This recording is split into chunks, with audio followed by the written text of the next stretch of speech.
Итак, дорогие друзья, я предлагаю So, начинать. dear friends, let's resume our work. Please take your seats. Опять не буду So I won't старт.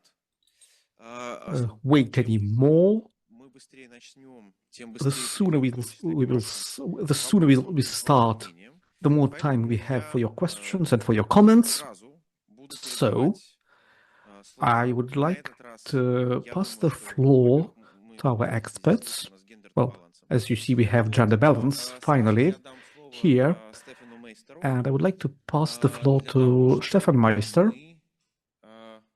Послушали его часть доклада и сразу же приступили. We will listen to him and we will start discussion immediately. Чуть лучше. Это лучше, чем было в прошлый раз. Well, it's better than what we had last time. I will speak English. I was asked to make a presentation in English. And I was asked to speak, so to have like a little lecture of 20 minutes. So I prepared for you a 20 minutes speech. I will not only talk about global order and global changes, but also the regional order, and also looking a little bit on the post-Soviet region, because I think that is, on one hand, maybe more interesting, and on the other hand, it's an interaction between both, and it's maybe a third point, a topic I'm looking a lot of at the moment. So I think I also have the interest to talk about this. And then I was also asked about the German and European and Western reaction to all this. So this is what I will do in the end. And if I'm too fast, please let me know earlier than Konstantin and others, Maria. Russia's large-scale invasion in Ukraine since February 2022 has not only ended the post-Cold War collective European security order, it is also changing Russia's interests and position in its post-Soviet neighborhood, but also globally. So I think it's really a game changer for both levels. It is an accelerator for trends which were already there, while one of Moscow's war aims was to secure its sphere of influence by force. It has reached the opposite, in my opinion. It will accelerate the collapse of the empire. It undermines Russia's role as a regional hegemon in its near abroad and its global positioning. So I'm here a little bit more skeptical about the positive developments for the Putin regime. Russia's global role is based on its seat in the UN Security Council, its nuclear weapons, and hegemony in the post-Soviet region. These are the three key elements of Russia's global positioning. I would be a little bit more skeptical than Andreas about the UN. So I think while the UN is diminishing in its international importance, and I think it's not only Russian fault, it's also US and Western fault, this diminishing role. Russia's role as the regional hegemon is in a decline. So that means nuclear weapons becoming the most important instrument to project global relevance and power. It's becoming even more important for the regime. At the same time, Russia has become a successful norm setter with authoritarian rulers which challenge Western normative approaches. So I think I see here also a shift, or I see here, I think, a very important topic which is rising. So that brings me to my first point. Looking into Russia's traditional sphere of influence in nearly all post-Soviet countries, the threat perception of Russia has changed, and especially by the direct neighbors. Because of the limited economic resources and the focus on Ukraine, Russia is increasingly challenged by third powers like Turkey, China, Iran, even Arab countries in its direct neighborhood. But also smaller states like Azerbaijan in the South Caucasus or Kazakhstan improved their bargaining position towards Russia. And Russian leadership has to make compromises with these countries in their regions. The EU opened its accession package as a reaction to the war and does not show consideration for Russia's interest in the region anymore, like it did for decades in the past. There is a new dynamic in Eastern Europe, the South Caucasus, and Central Asia in the relations with Moscow, and most of the countries are increasingly hedging towards Russia and diversifying their relations in many fields. Ukraine is key to all these developments since it is the main driver for European security and EU enlargement. But no matter how this war will develop or end, it has changed the security and geopolitical balance in Europe's east. It is in destroying the European security order and focusing its resources on the war against Ukraine, Russia cannot guarantee authoritarian stability in Central Asia, the South Caucasus, and Eastern Europe anymore. Moscow has to bargain with the countries of the regions, but not from a position of strength. So as I said, it has to make compromises it would not have made in the past. And we could see this with Azerbaijan on withdrawing, for instance, the troops from Karabakh, but also what happened in Karabakh, I think, where Russia had to accept also what Azerbaijan was doing. As a result, new regional orders will emerge in the different regions, and the other actors in competition and cooperation with Russia will shape these orders. The key trend is less stability, changing power constellations in the different post-Soviet regions. This will be a painful process and create instability and insecurity, since no other actor can dominate regional security like Russia did in the past. So there will be not a vacuum, but there will be a constant bargaining without any hegemon in this region. At the same time, Russia, in its struggle of decline, will become even more disruptive, with an interest in gray zones, instability, and the will to use force. For some time, Russia has sufficient resources to influence or spoil its neighbors, but it depends also on the political will. I think this is important. It depends on the political will and power of other actors, how much room for maneuver Moscow has for its policy in the different regions. So my second point is a weakened Russia does not mean a weak Russia or a Russian leadership who is not able to act. I think it is. Moscow's willingness to use military force combined with hybrid instruments helps to keep the escalation dominance in Ukraine and impacts also on decision-making in the West. Moscow is very successful to full support weaknesses and divisions in Western countries. It is playing with the weaknesses and the insecurity in Western societies and a lack of political ownership and leadership. Here, Moscow clearly has an advantage, and I talk here first of all about Europe. While Europe is lacking leadership, not capable to make fundamental decisions for its own defense and in support for Ukraine, even more depends on US leadership. And Trump hasn't been mentioned much today, which I found also interesting. And that is the wild card, which is also maybe now changing the game. Russian leadership is willing to escalate the relations and pay a high price for victory in Ukraine. The different cost-benefit calculation between Russian leadership and the Western leaders brings Moscow an advantage. And that might change with Donald Trump, who on one hand will further undermine multilateralism and unity in the West and strengthen authoritarian rule globally. So this way of thinking is much closer to Mr. Putin's than it was with Biden. But at the same time, Trump might be a big challenge for Putin. Then the weak Biden was because then Biden was rather seen as relatively weak and careful, while Trump is rather like a manual ruler. So he's much more a transactional person than other US presidents. For many authoritarian rulers, and this is my third point, Russia is an attractive norm setter in authoritarian governance and internet control, cutting off civil society from foreign funding through foreign agent law and additional laws on media control, as I said, internet control, discreditation of minorities. We see this in Georgia at the moment very well, how this norm setting or this copying also works, but we also have this inside of the EU with Hungary.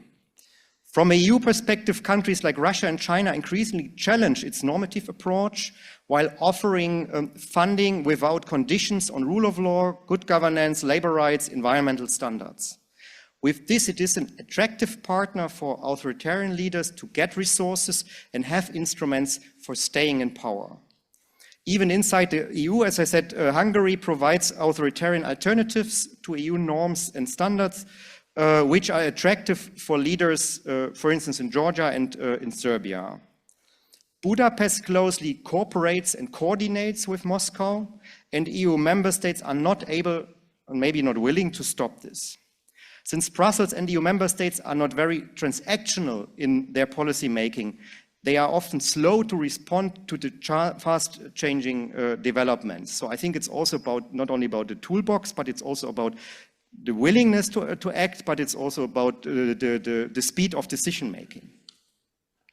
My fourth point, these developments are part of global trends which are linked to the erosion of multilateral institutions, the end of US global dominance in an increasingly transactional world.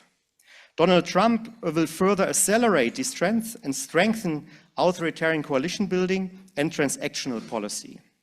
Europe will be the main loser here because of its slowness, limited capabilities to act, and economic decline.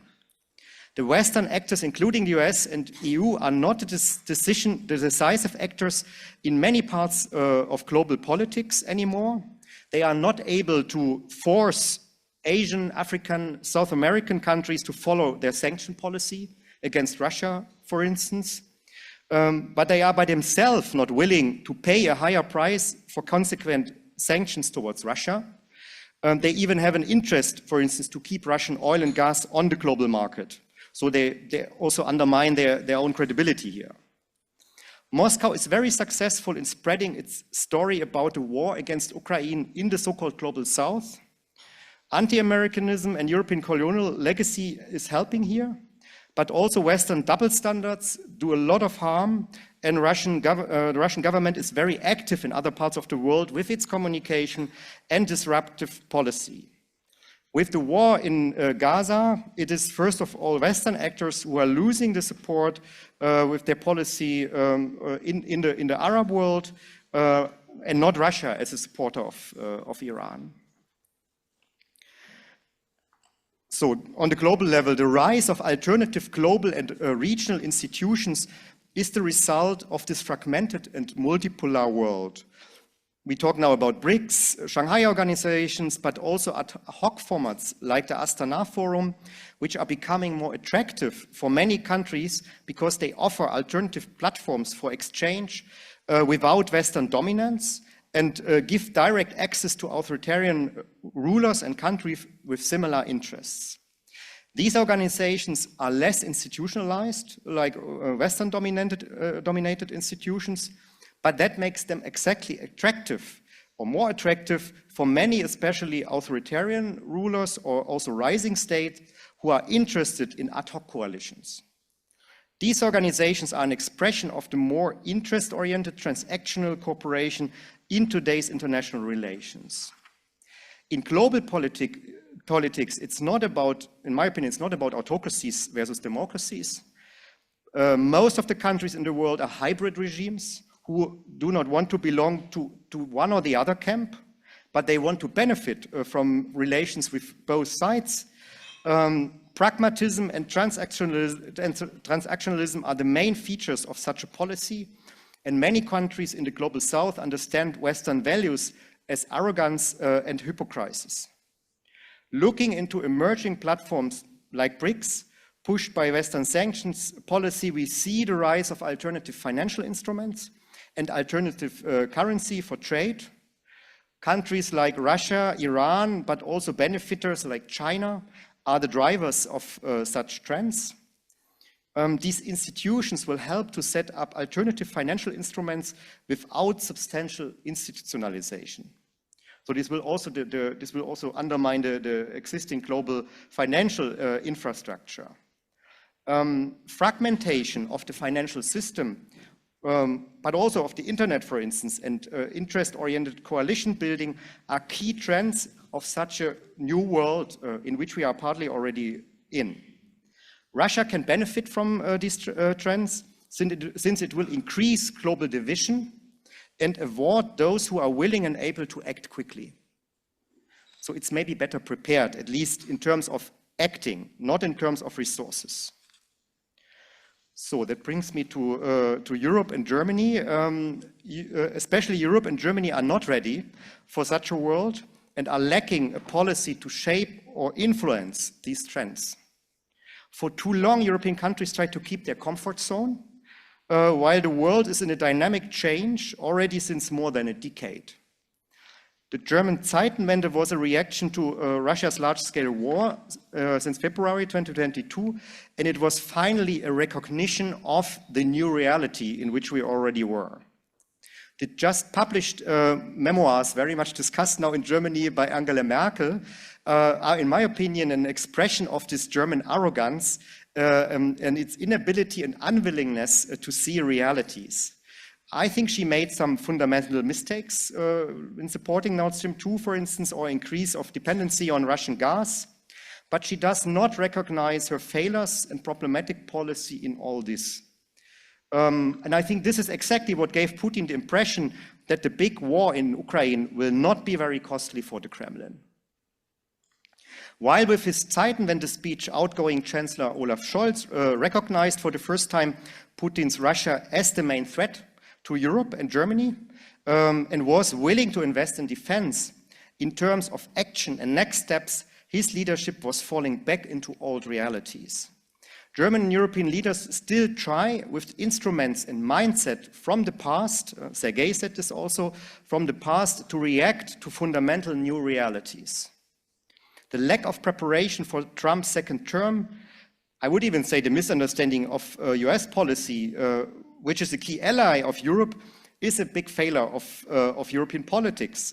We did not expect that Trump can happen for the second time. Our fear societies are fooled by weak leadership with the inability to act adequate to major threats to keep our security, social and economic welfare. To conclude, we have to recognize that Putin is not first of all winning this war because of his own strengths. We notice the weaknesses of the Putin system and the limited resources also Russia has, so it looks stronger than it really is. But because of Western weakness and indecisiveness. In the end, the Europeans are out when Trump will strike a deal with Putin. For both presidents, for Putin and for Trump, Europeans are not sovereign with regard to their own security, but all this will not stop, in my opinion, the further decline of Russia, which is lacking the resources to shape global politics.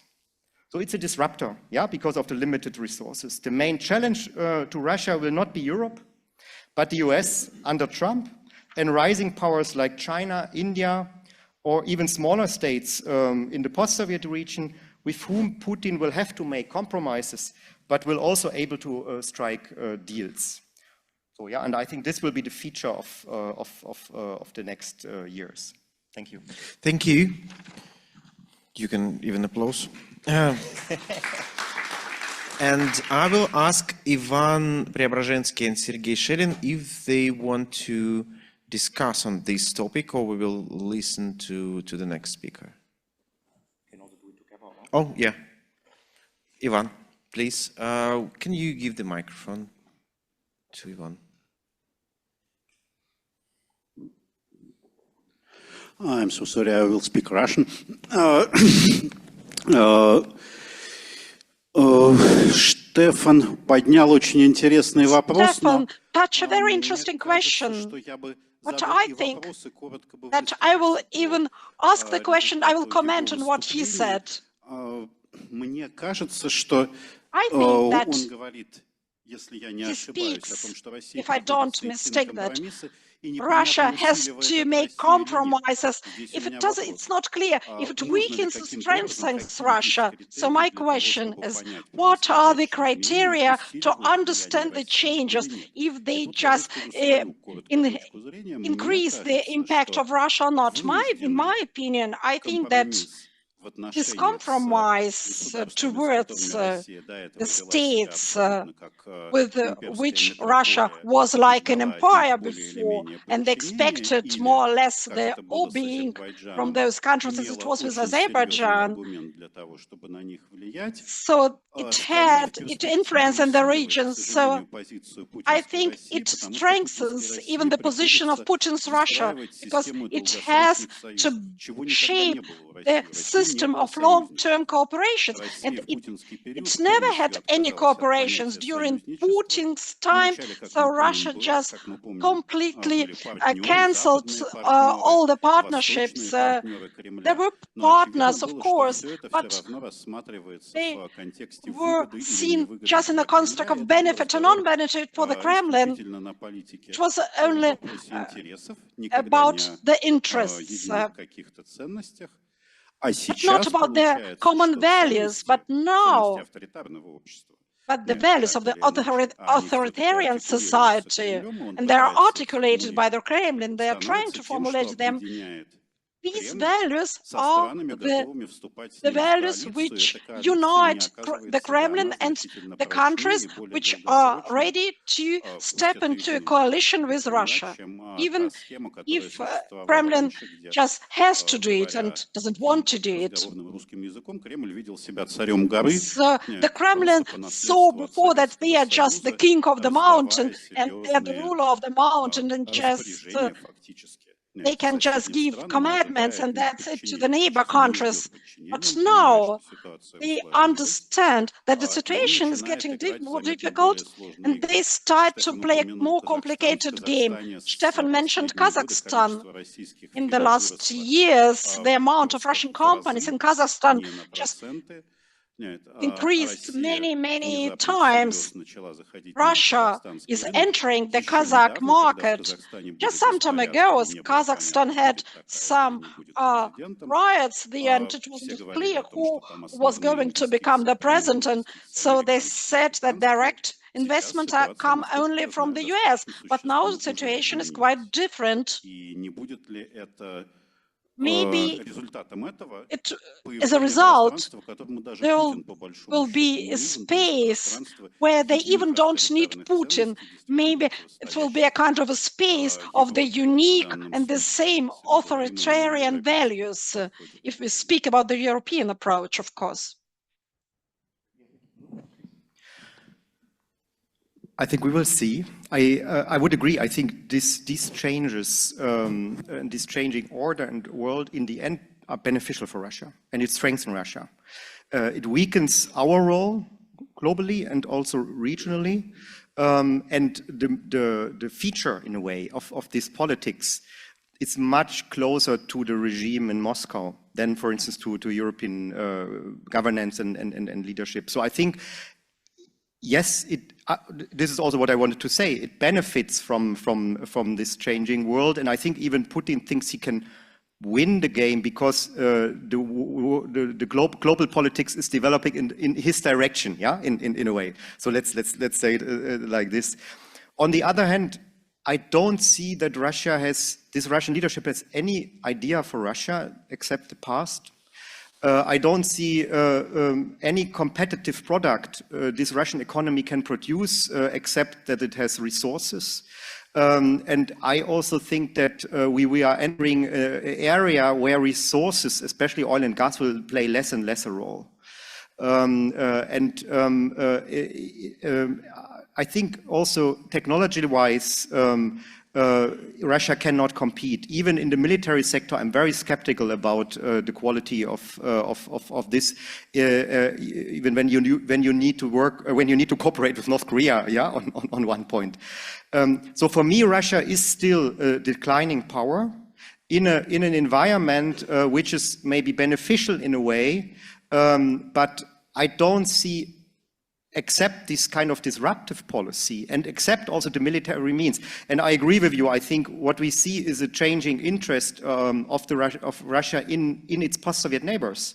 It needs different kind of trade routes. It needs different kind of connectivity. It invests also in these countries. It's much more active there also in other fields than it was before, and it's in this sense more present.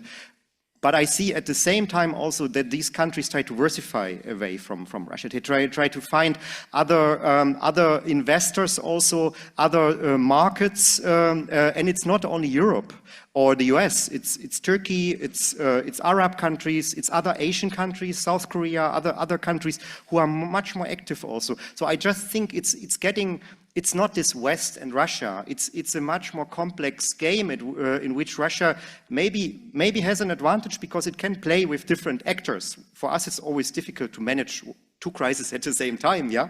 And I think this leadership might be able to do so. But I think it will have less resources.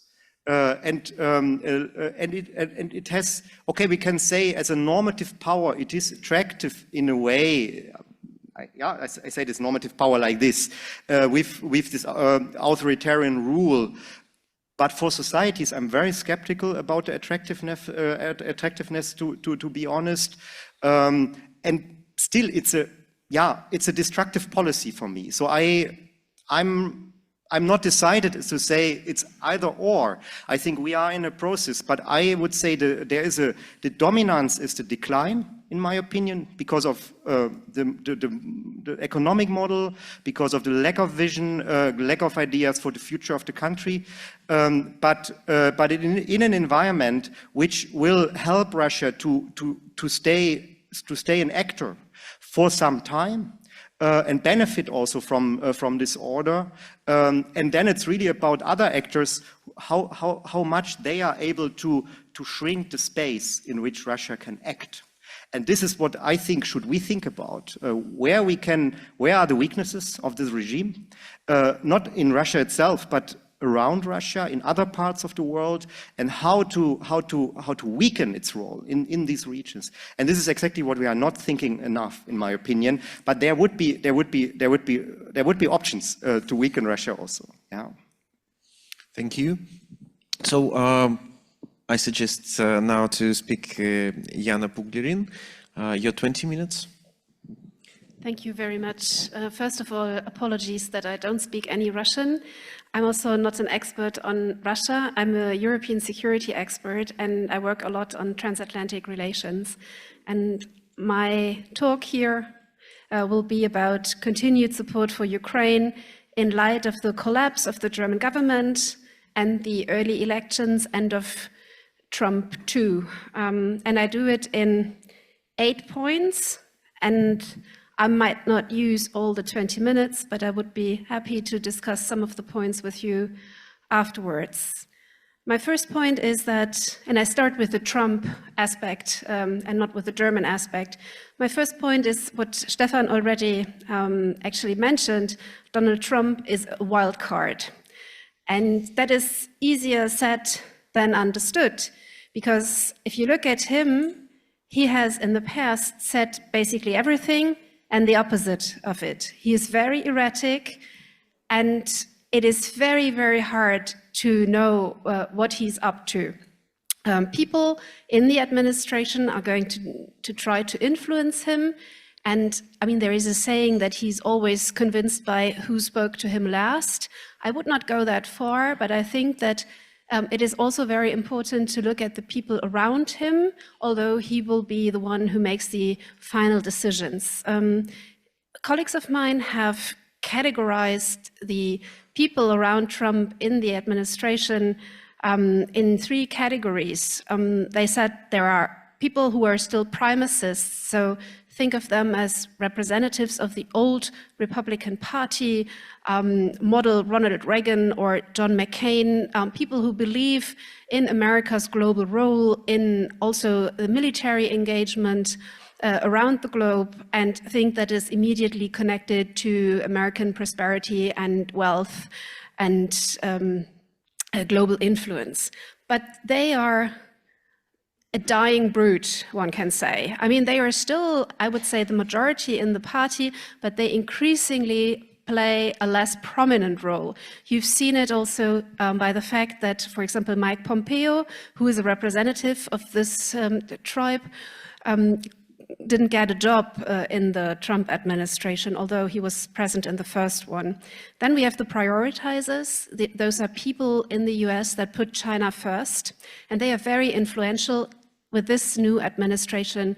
Many of, or basically all of the people that were appointed that play a role in foreign and security policy are China prioritizers, including Marco Rubio, who started as a primacist under the George W. Bush administration, but who's now a converted prioritizer. So those people think that the competition with China is the defining competition. China is the only strategic challenger, and Russia is basically not a threat to American existential interest. And then we have the restrainers, who are also part of the administration, but also very prominent amongst the MAGA support base. Those think that, in general, the US is overstretched and should focus more on the home front, especially on the border with Mexico, and more attention should go inside the country than outside the country. So those three tribes are trying to compete over who's going to influence what Trump thinks. But again, Trump as a personality is very erratic. My second point is that despite what I said in my first point, there are some deeply rooted instincts that have shaped Trump's worldview. So there is something that I would identify as core Trump. And those are basically three convictions. One is his hostility towards alliances of all sorts, but also including NATO. So everything that comes in an organized or structured organizational way is seen with big suspicion. That is closely connected to the second belief, and that is the concern that America is being taken for a ride by bad deals coming from those allies. And the third, I think, character trait or conviction that we see throughout the years is some fundamental sympathy for authoritarian leaders. But if you look at his first term in the White House, his foreign policy was characterized by many contradictions. If you want him well, you can talk about strategic ambiguity and leaving things consciously out in the open. But I think it was also oftentimes the fact that Trump changed his mind from one day to the next, or that he went against what his administration actually wanted him to stand for. He wanted to leave NATO, and he wanted to readmit Russia into the G7. At the same time, the Trump administration provided much more military aid for Eastern Europe, for NATO's eastern flank, and also it was Trump who equipped Ukraine with anti-armor missiles, the Javelins, that then were so crucial in the defense of Kiev and Ukraine in the first days of the war against it. So Trump has himself regularly undermined the official foreign policy documents of his own administration. So if we want to look at him and continued support or not, I think we have to do this with a big note of caution.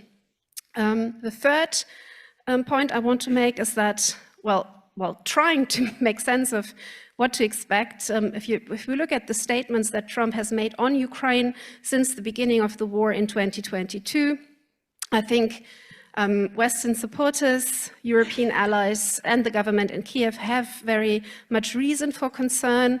Donald Trump blames President Zelensky for Russia's invasion. He calls him the world's greatest salesman, who goes home with $100 billion every time he comes to DC. Trump has promised to end the war in 24 hours, and he claims that he can persuade both sides to agree to a deal. So from the perspective of Kiev, there is a lot to worry. But my fourth point is that Trump is likely to to try to do a peace through strength approach to bring Ukraine and Russia to the negotiation table. I mean, we don't know exactly what his plan will be. We have some indications. We know that Mike Pompeo had a plan for Ukraine, and Mike Pompeo doesn't play a role in the administration. We know that J.D. Vance has a plan how to solve the Ukraine war, how to end it. That is very much not in Kiev's interest. We know that Donald Trump Jr. has a plan, very much aligned with Vance's plan. But now, since yesterday, we know that there will be one person who will be the US envoy for Ukraine. And if you look at Keith Kellogg and what he stands for, he very much incorporates the idea of peace through strength. So he basically wrote this article that I recommend to all of you that I have here. I mean, there are also some interviews which are interesting, but his thinking was laid out here in an article from April 2024, and it's called America First, Russia and Ukraine. And here he very much criticizes the Biden administration for not being decisive enough, for not having projected enough strength to deter Russia. His idea is that this war could have been prevented by Trump if he was or would have been in the administration by then because of his unpredictability and because of the strength that he would have projected. But so the things that Kellogg talks about in this co-authored essay is that he will tell Ukraine that it will only get continued support and more US weapons if Ukraine is ready to enter negotiations. And here is a quote from the article that I wanted to share with you, where he writes, "The United States would continue to arm Ukraine and strengthen its defenses to ensure Russia will make no further advances and will not attack again after a ceasefire or peace agreement. Future American military aid, however, will require Ukraine to participate in peace talks with Russia." So he would very much use the prospect of not delivering any more weapons to Ukraine as a threat to bring Zelensky or any Ukrainian representative to a negotiation table. At the same time, he very clearly says that he wants to warn Moscow that any refusal to negotiate would result in increased US support for Ukraine. So if Putin rejects the offer and is not coming to the negotiation table, this administration or this Ukraine envoy will call for more weapons, more capable weapons for Ukraine. At the same time, there is also an interesting thought in the paper that concerns NATO membership, because Kellogg says that there should not be any prospect for NATO membership for Ukraine for the foreseeable future as a concession to Russia and as something that would encourage or motivate Russia to come to the table. And he also talks about limited sanctions relief. So we have to see how far the US administration will come with these ideas. I'm personally still very skeptical, not so much about Ukraine coming to the table, but about Russia. But we can discuss this. But this will be, I think, what the Trump administration might want to try, and how Trump might try to bring a possible deal about. My fifth point is that without security guarantees, whatever deal we see, but if there are no security guarantees for Ukraine that are really worth their name, so no Budapest Memorandum 2.0, Ukraine will likely not prevail as a sovereign state, because there might be another attack on Ukraine in the next couple of years. So there is a deep conviction in Ukraine that it needs strong security guarantees. My sixth point is that the US might not be willing to provide those security guarantees, or might not be the provider basically of first resort. not willing to carry the majority of the burden.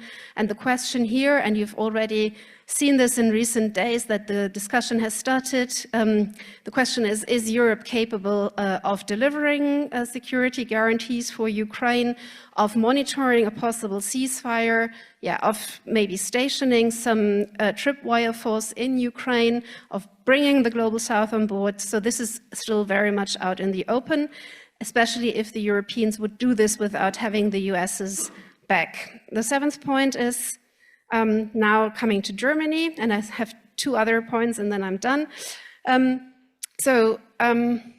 Ukraine will become a contested issue in the German election campaign. It already is one, and it's not the very question of should we support Ukraine, yes or no? It's more the how, and what are we ready to put to the table. So there are two open questions, and I think how this election ends and how the debate will take shape affects our ability to support Ukraine in the long term. The two questions that are disputed are, should support for Ukraine, financial support for Ukraine, come at the expense of German, people should there basically be cuts, for example, in social welfare, money, less money for other projects in order to support Ukraine? The current Chancellor Scholz has said that he doesn't want this. He wants to have an exemption from the debt brake to take on more debt to support Ukraine, because his promise basically would be no German needs to suffer because we support Ukraine. And the second contested issue is about how much and with what do we support Ukraine. The current chancellor has been very careful to portray himself as a prudent chancellor who is not risking escalation and who has basically prevented World War III on his own. That's how I understand him sometimes. His competitor Friedrich Merz calls for prioritization within the budget.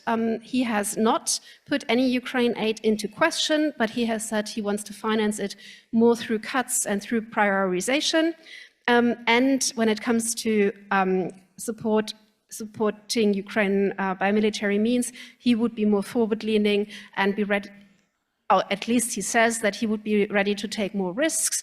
Also, actually, being a bit aligned with Donald Trump to use, for example, the delivery of the Taurus as a threat. So if Putin would not come to the negotiation table or would continue to destroy Ukrainian infrastructure, we would take a step further on the escalation ladder. But first he needs to become elected. But these are basically the two open questions. So it's about money and it's about the degree of military support. But I want to underline here that I think any new next government will be a coalition government, but I cannot foresee any coalition that would not support Ukraine, that would back and basically throw Ukraine under the bus. I think any future coalition will stay committed. The concrete way and form is very much up to negotiation. But there is a consensus in Germany that has emerged, and I think that will survive the German election, that Russia is the biggest threat to European security, not only to Ukraine, but to the security of Europeans, of EU member states, of NATO member states in Europe, and that the Europeans need to hedge against this threat. So I don't expect any major move towards Russia, any major charm offensive, but for the foreseeable future, I think there is a consensus in Germany that deterrence needs to be extended. And my last point, looking at the deal that Trump might want to do with Ukraine and Russia, I think Germany would advocate, that's my personal opinion and how I read what I hear, that Germany would want to sit at the table when the peace deal is negotiated, that the idea is no deal with Putin over a major issue of European security without Europe at the table. And I know that there are some European countries who would, who are less convinced of that and who would try to oppose any Trumpian deal. If it's not in Ukraine's interest, I think Germany would actually more try to help Donald Trump to make it the best possible deal and to try to shape it from within if it can, but it would not stand up to Donald Trump and oppose him or kind of try to, reject his ideas and plans outright. Thank you very much. Thank you, Jana. Давайте тогда поднимите руки те, кто хочет участвовать. Да, хорошо, чтобы я заранее увидел. Please raise your hands so that I can see you. And, well, Ivan, yes, you have the priority. And I would like to remind you that this discussion is organized with the help of the German Sakharov Society. Ivan, please. You are the first. Okay. У меня два вопроса. Thank you. I have two questions. Well, the first question is to both panelists. And the next question is to Jana, I believe. So my first question to both panelists. It is related to what Stefan said, and also it is about what different European policymakers do. Do you have an impression that Russia is very successful in finding those actors who are acting in its interests, like Orban, and that's why Russia is so efficient in post-colonial space. It makes use of post-colonial rhetoric, and the European Union, despite of its great variety, isn't finding any actors who are successful in interacting with different societies, including authoritarian leaders. Stefan, well, mentioned in a very careful way that, well, not everyone dislikes its manner to interact with the society at large. Well, it's what in Russia they call a multi-vector approach, and Russia is more successful than Europe in it. My second question is, it's about the influence of Russia on internal political processes in Europe and in Germany.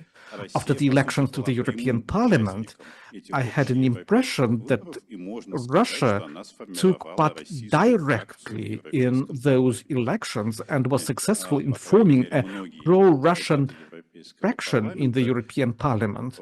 Well, at least a lot of European MPs, Mr. Bistron, for example, AfD member, MP from Germany, of Czech origin. Well, according to Czech security services, he got Russian money for his electoral campaign from Medvedchuk. Well, is it fair to say that not only Ukraine is a factor in European policy, but Russia as well? Russia used to be an external factor, but now it has transformed itself and became an internal factor. Well, I'm trying to be politically correct. Well, it proposes some narratives that are then repeated by Wagenknecht alliance during regional elections. And this way, Russia is implementing its agenda inside European Union. Thank you. So who will start? Yeah. Jana. So to me, the two questions are very much related.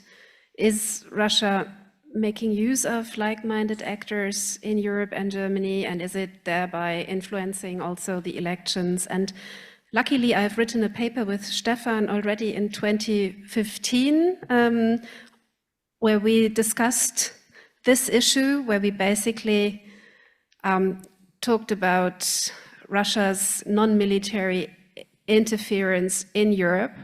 But one of our major themes back then was, yes, Russia tries to do this, tries to find allies and is successful in doing it. But it was important to us to say this was only possible because there was some fertile ground in Europe. There were problems that were unaddressed, there was frustration with elites, with politicians, and that the support, for example, for the AfD and the BSW in Germany doesn't come from the fact that Russia supports them. But I think it's a marriage of convenience, and of course it's strengthening each other mutually, and there are, I guess, financial flows. You mentioned one case that became public, but to me, it is too lazy, also as an analyst and as a political observer, to say if it wasn't for Russia, these parties would not exist, because I think that is not true. I think the major reason why they are getting stronger is within our societies in Germany and in Europe more broadly. It's because many people are not happy with what they call the mainstream parties or the elites, be it the media, be it people like me, think tankers who are seen as not connected to what people really want or the problems of the real people. So and all of this, yeah, as I said, is there is an interlinkage, but it's not, for me, it's not the main reason why these parties exist. But of course, there is. And what we are also very worried in Germany about is, and we've had the chief of our secret service, BND, lately talking about this, is basically cyber attacks. We had one on the German Bundestag, we had one on several political parties. So it's fake news, especially in social media, that tries to steer a debate in a certain direction. So yes, those things, all of them exist. They are generally very often attributed to Russia or coming from Russian sources. But again, I think it's too easy to say this is the cause of all evil in Germany and Europe.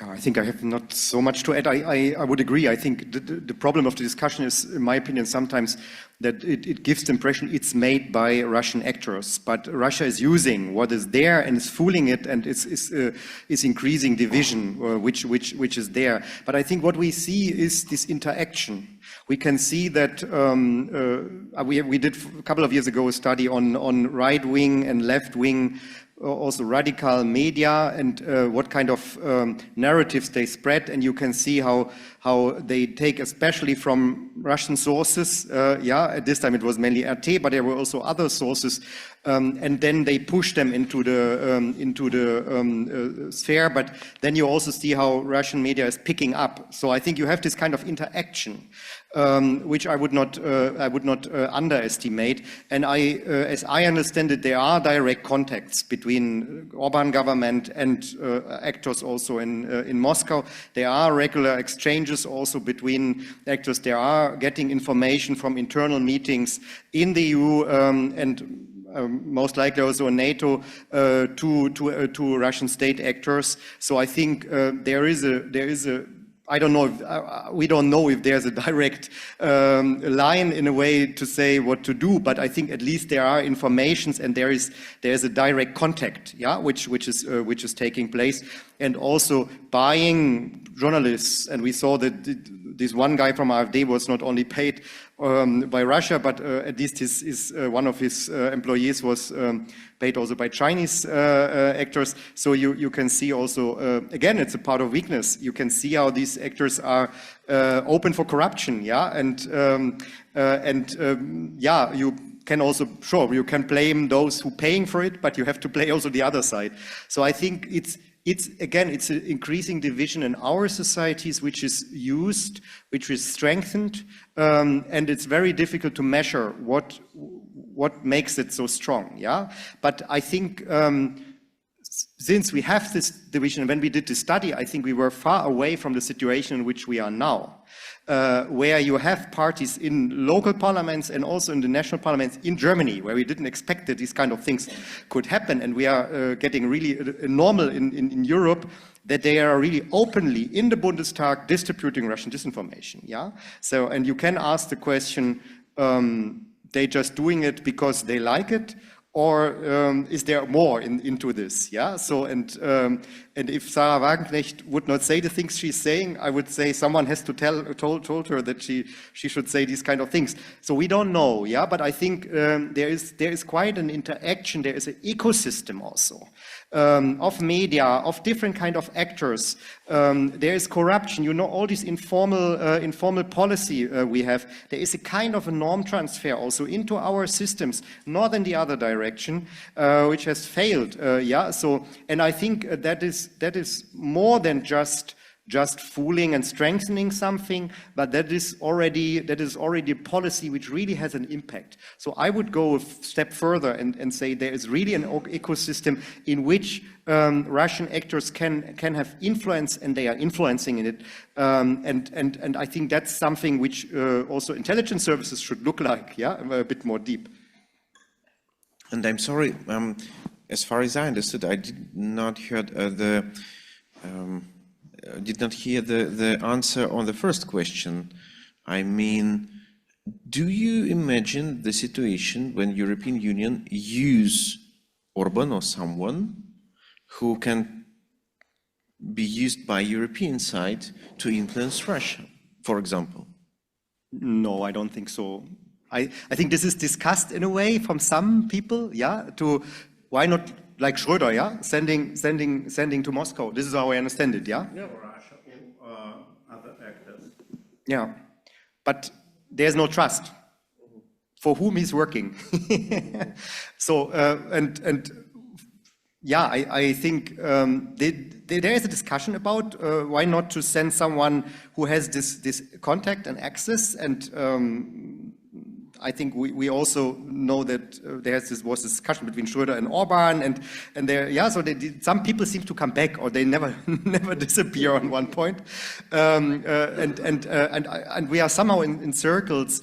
But I don't see that on one hand he will let them by himself instrumentalized. He has his own interests, but on the other hand he's not an agent of EU, yeah, in a way. So this is how I would at least see him. He's maybe an agent of the other side, and that's why he cannot play this role. He's not, in part, he's neither on the right side, nor he's neutral person, yeah. Will you add something? No, I would agree, and I don't currently see anybody who would be trusted from both sides, or who would actually have the trust of all Europeans to serve as some sort of envoy, because he's also equally trusted by Moscow. I don't see that person. I mean, we heard recently some rumors, or it was actually more than rumors, that there were meetings in Russia with the participation of Matthias Platzek, who was the former SPD chairperson, and Roland Pofalla, who was basically chief of staff in the German Chancellery a long while ago, and that they met in Baku. I just read today that there was also a conference, interestingly organized by the Konrad Adenauer Foundation, which was totally not on my radar as an organization that facilitates those kind of meetings, but that they had a meeting where also different actors that we know from the past. Yes, we know from, that is a very beautiful framing. We know from the past have gathered to find a way out, but I don't see them having any traction into the mainstream. I know that there are others saying, well, Pofalla and Platzek are on a secret mission as envoys by the German government. I don't believe that, personally. I don't have any indication for that. We hope at least this will not take place. Okay, so the next question is here, yeah.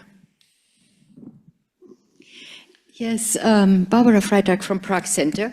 I wanted to come back to the region and come back to you, Stefan, saying that Russia is there as a declining power, because I think it is doing pretty well for being a declining power, and it is declining but restoring the empire at the same time, which is one of the many contradictions we are discussing today. I mean, this is the day when we have just heard that Ivanishvili has actually really stepped out of the EU integration process. This is the Yanukovych moment of Georgia. And we might not have the Maidan and the chasing away of Ivanishvili as we had it in Ukraine at the time. So it might be a cheap capture of Georgia by non-drones, no military losses, nor anything. In the shadow, as you as a Caucasus expert know fully well, Armenia is getting gobbled up as well. We have Kyrgyzstan, which was the big lighthouse for democratic change in Central Asia, falling back into the same Russia script of NGO legislation, repression of independent journalists, really following basically the Moscow script. Even if it is a declining one, it is being copied for reasons of staying in power. And so there is a norm transfer, you know, from Moscow into the region, even if the attractiveness of the model is declining with societies. But the decolonization movement is purely a social one at the moment. It hasn't reached the elites yet, because the elites are trying to stay in power, most of them. So I think with all of that, the show is going quite well for a declining power in the region. And I wanted to ask you how you can discuss this with me. No, I think we should answer. No, I think I tried to describe this kind of contradiction. On one hand, you see really that Russia is a declining power. It has no vision economically. It has not so much to offer.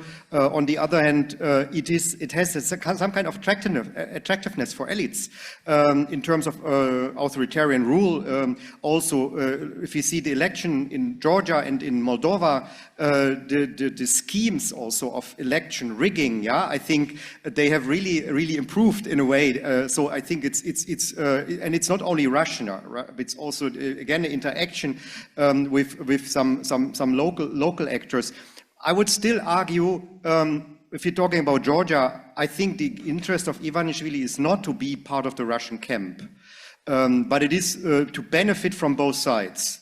And it is also about the weakness of the other side, and maybe the declining attractiveness also of the EU. If we look what happened in the Western Balkans and how attractive EU integration is in Western Balkans, I think this is very much also about a failure of being transformative in these regions.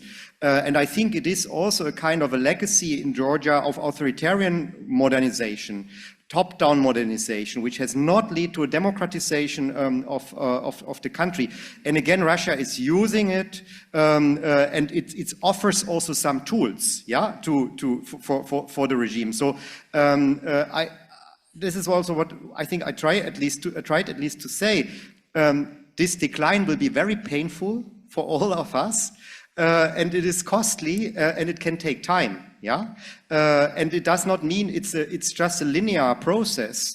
But I don't see any of these countries. Also, we see now how the Kazakhs, for instance, again getting more nice towards Russia. Yeah, because I was just also in Uzbekistan and in Kazakhstan in September, and if I remember what they said to me 1 year ago, it sounds very different now. But they're talking mainly about, you messed it up, yeah?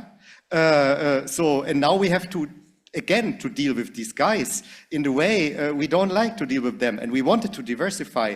And I'm talking here with elites also, yeah? So I agree, yeah, but I also think it's the question of what is the alternative offer for those small countries. And then, sure, it's about vested interests and authoritarian rule, yeah?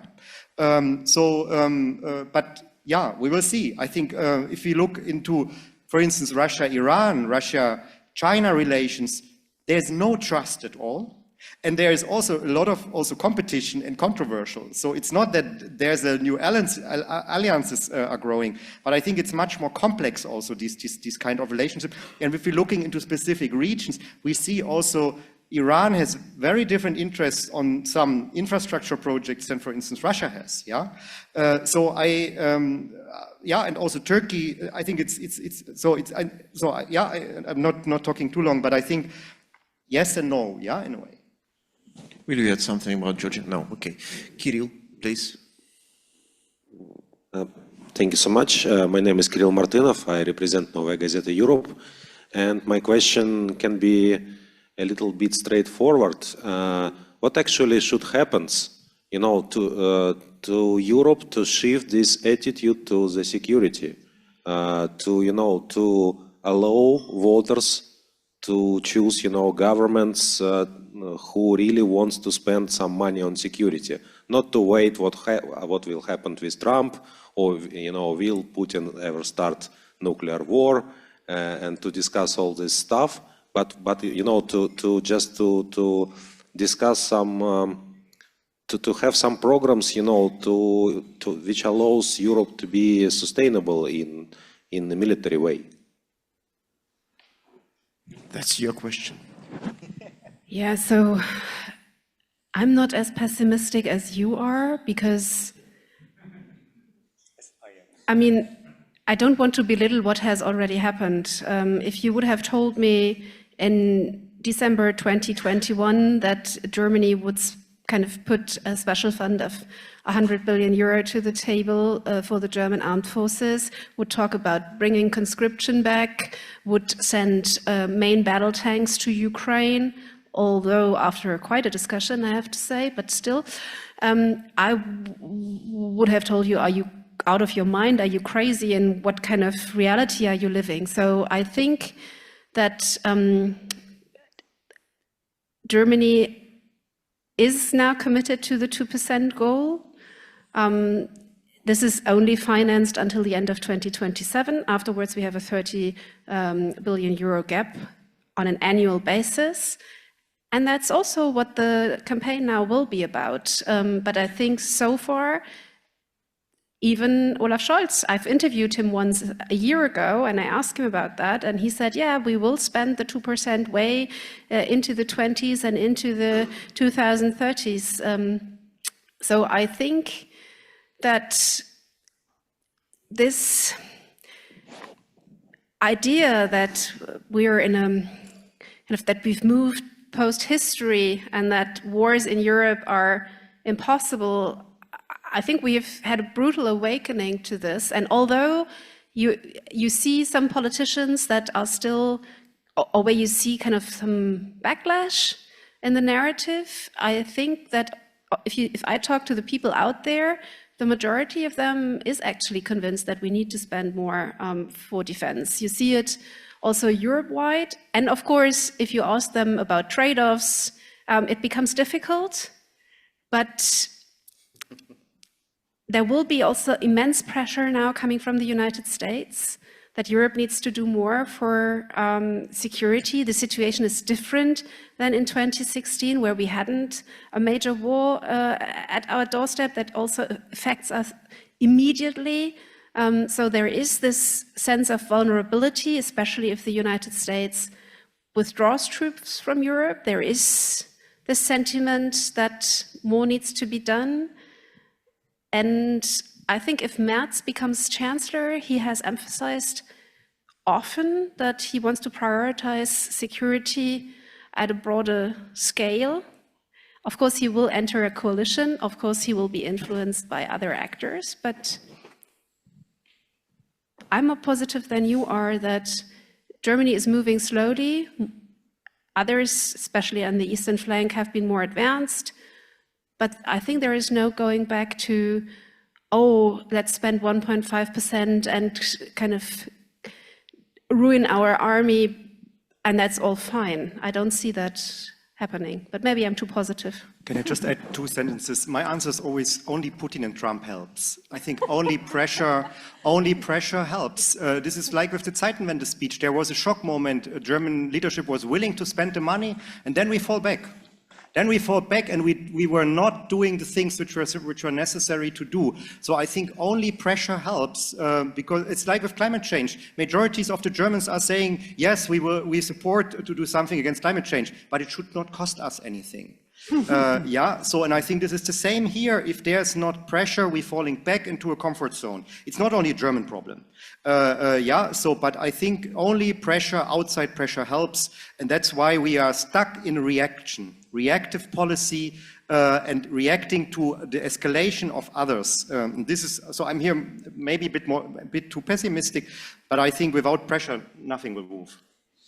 Okay, the next question. Luckily, I mean, pressure from the international developments will just continue to rise and not decrease. So you can be hopeful, Stefan, because there will be so much pressure. Next question. Thank you so much to both speakers. Very interesting remarks. I wanted to probe a bit further on Stefan's point about diminished role of Russia, and I totally agree with that. I think it's terrible demographics. A lot of people fled the country or are being killed.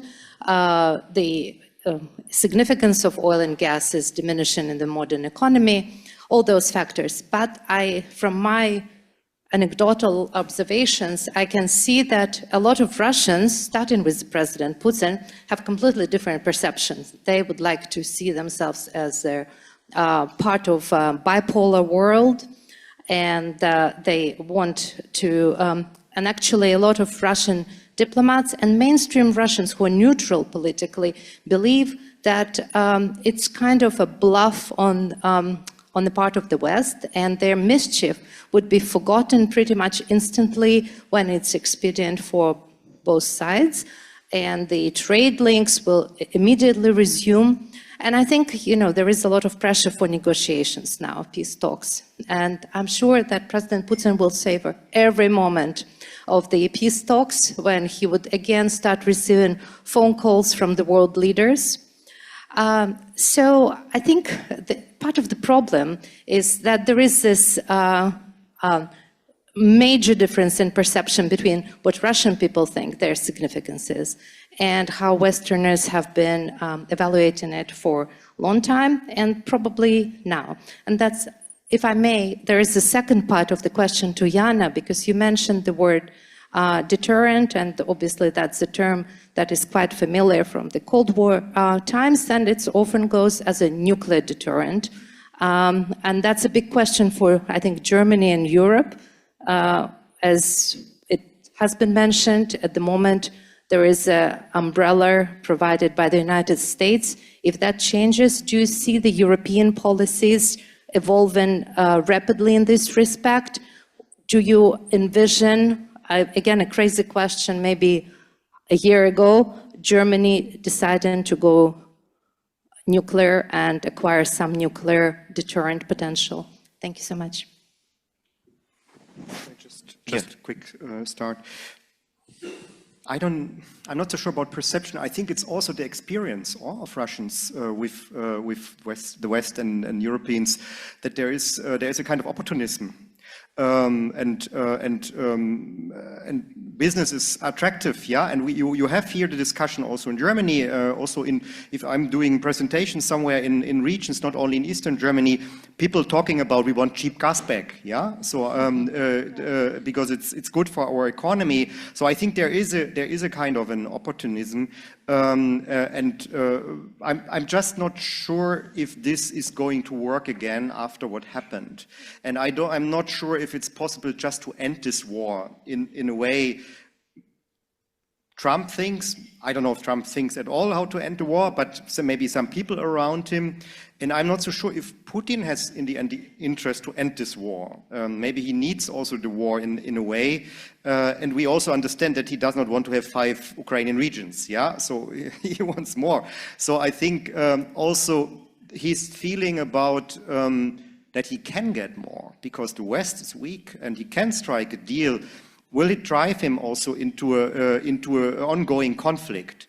But I think we have a mismatch of perceptions. I think that's true when there is a very different understanding of the same things. Yeah, and I would even say a lot of people in other parts of the world they understand it rather similar to the Russian public, yeah. So, or to those Russians you mentioned. I don't know. I think I don't. On one hand, I don't see this big change, but I can imagine there is a kind of opportunism, and that's there. Yeah. So, and it's again about maybe a wrong cost-benefit calculation on our side, yeah, let's call it like this, and just we increasing only the price for ourselves for everything, yeah, and we give a lifeline in the end to this regime and this declining economy. I think this is the problem. What I see, and I see here really a mismatch with the reality or with the understanding of the nature of the regime we have in the Kremlin at the moment. Yeah, there is this lack. There is this mismatch, there is this lack of understanding, but there is also an unwillingness to see realities because of cost-benefit, which is, in my opinion, wrong. Yeah. Okay. Jana? Yeah, I wouldn't blame any Russian to be optimistic looking into the future after the experience of the 2008 war and 2014 annexation of Crimea. I mean, we built Nord Stream 2 in 2015. It took us a year to overcome our kind of major problems with the Russian government. So, but I think Stefan is right. I think this time it's different. Oh, I hope maybe it's more hope than experience that is speaking. But I think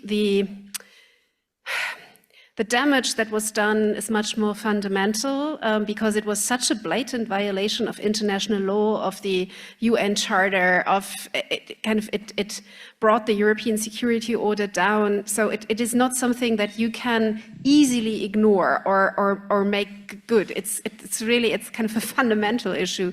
And also when it comes to energy, what I find interesting is that the dependencies are now new dependencies. So Germany has new contracts with other providers that are also long-term. Now, I mean, many people, I did a public event 2 days ago and many people approached me and asked, is it better to buy a Trumpian LNG now than basically Russian gas? And so many people seem to think that it's not the case, but I think politically, the motivation to buy American LNG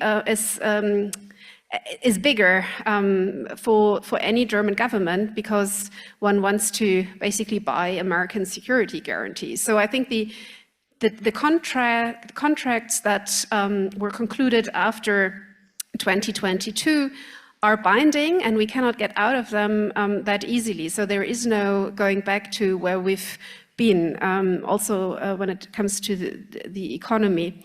And so on deterrence, it's actually, maybe I'm usually not that optimistic, but the sheer fact that we discuss deterrence in Germany now as a normal in the broad political spectrum is quite a thing. I remember that it was contested in the 2021 coalition agreement negotiations whether Abschreckung should make it into the document because it was seen as, ooh, that's a tough word.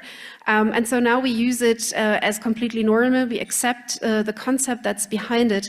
And also, for example, that actually an SPD chancellor, an SPD defense minister supported the stationing of American weapon systems in Germany without a major outcry, and trying to get their party on board for it is also quite significant because that is exactly deterrence, what's behind it. This idea that we need the Tomahawks here, that we need the long-range capability, that if kind of Germany gets attacked, or the German brigade in Lithuania, then basically the ability to strike deep into Russian territory from Germany is something that is crucial.